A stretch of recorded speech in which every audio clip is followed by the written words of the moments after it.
Halo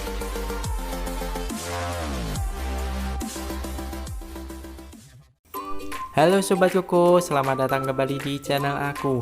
Di video kali ini, aku mau berbagi tutorial cara membuat kolase semut dari daun.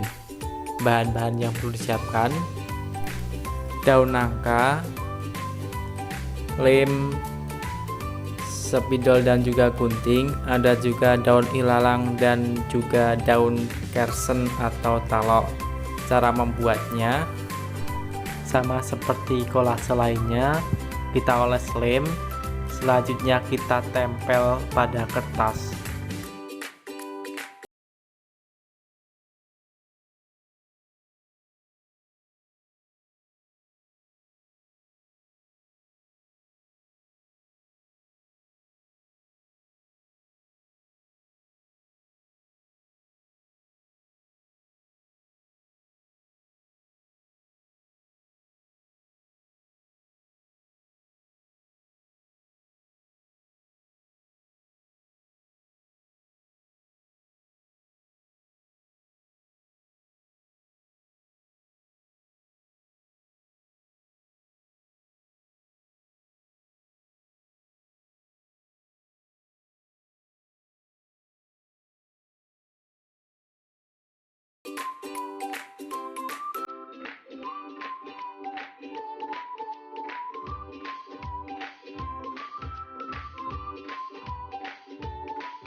Oke Sobat Koko, selamat mencoba ya, dan semoga bermanfaat.